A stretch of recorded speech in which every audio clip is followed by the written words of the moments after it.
Hello, good morning. Update ko po kayo dito sa aking MGHS 2023 model. Ngayon magti 3 years ko na siyang gamit. Nakaparking ako sa open field.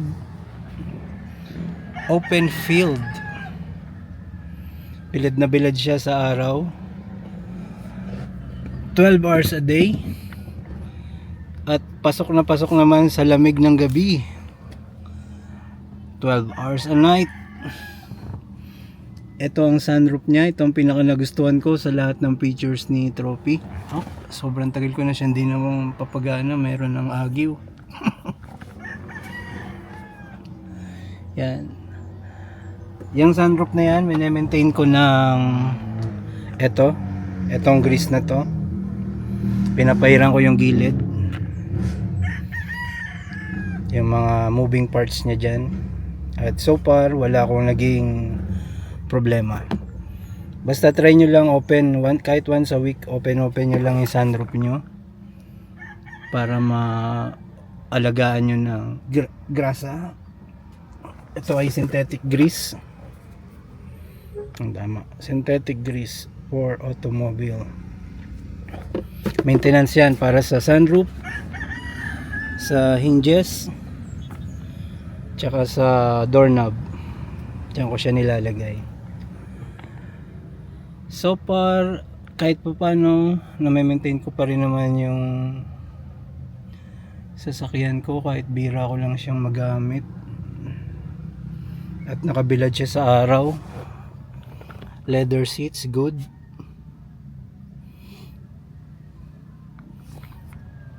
Alaga ko rin siya sa PMS. Ako na rin pala nagpi-PMS na ito. Hindi ko na pina-PMS sa MG. Kasi medyo mahapdi yung singil nila sa akin. 10k ang, almost 10k per session. Kaya ginawa ko, ako nag-PMS. Bali yung PMS package kapag binili mo yung materyales sa Shopee nasa 3,000 lang. So laki ng, ewan ko 7,000. Laking katipiran yun para sa akin. Switch niya tingin ko magagandang magandang materyales gamit na MG. Nakabilad sa araw. Pero pa rin. Ang ginawa ko ngayon, tinatanggal ko yung dashcam ko pagka naalis ako. Ito ang dashcam ko, 70 mic. Tinatanggal ko kasi sa sobrang nakabilad siya sa araw. Nagmamalfunction na to. Nakailang dashcam na ako ng palit.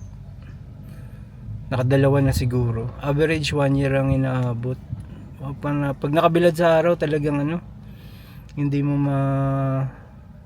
hindi 100% na magiging tatagal siya. Pero sa sasakyan ko ito bilad din to sa araw palagi. Ito matibay ito. Pati yung dashboard na yun. Ano pa ba ang mga electronics part dito? Yung mga switches matibay din. Makina tsaka odometer okay naman. Fuel consumption ko tingin ko hindi siya normal, parang nasa 7 to 8 km per liter pag city driving. Hindi ko alam kung normal yun pero nakita ko sa forum normal daw yun sa na ganito kalaking sasakyan.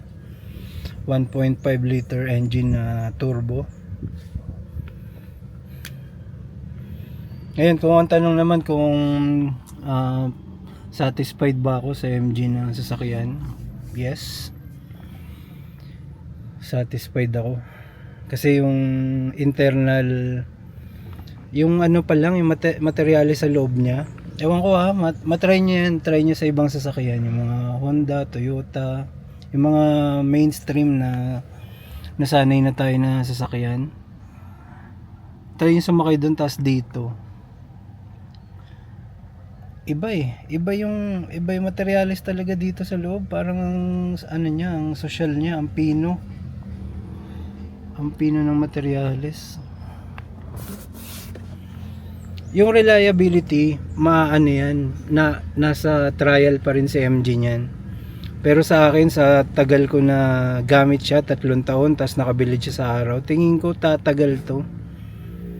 Kaya kumpiyansa na ako sa MG. Ang laki ng chance na yung kahit yung susunod kong sasakyan, MG pa rin.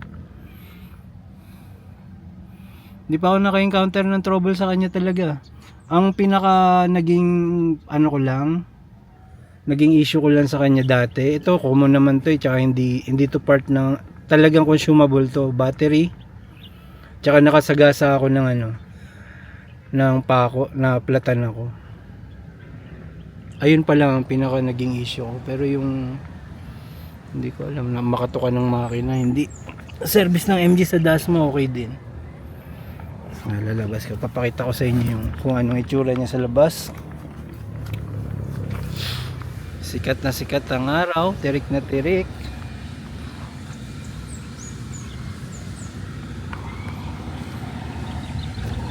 Ang parking ko, public parking siya na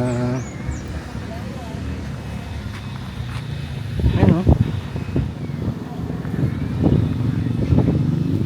Tinamad na nga lang din ako magpa-carwash. Dati lang ko pinapa-carwash, ngayon parang once every 3 months na lang.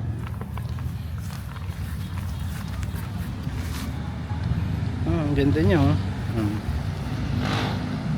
Pormahan ng MG. Ewan ko, malakas yung karisma niya sa akin. Naka disc brake to, yung front tsaka back. Front and back. Tapos naka demotor yung niya, yung upuan. Ewan ko kung anong mas tamang term dyan. Demotor. Kaya ko na lang ng spray yan para ay solid.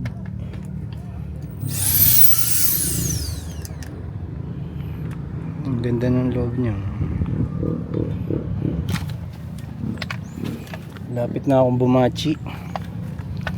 Ginawa ko, nilinis ko lang yung ano niya,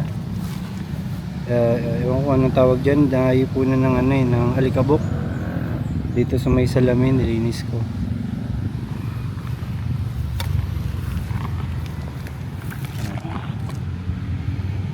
Yeah boy.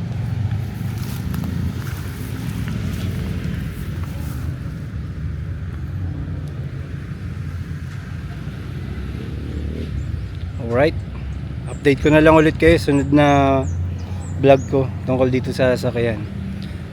Going 3 years na siya ngayon, kaya paparating na tayo sa the best part.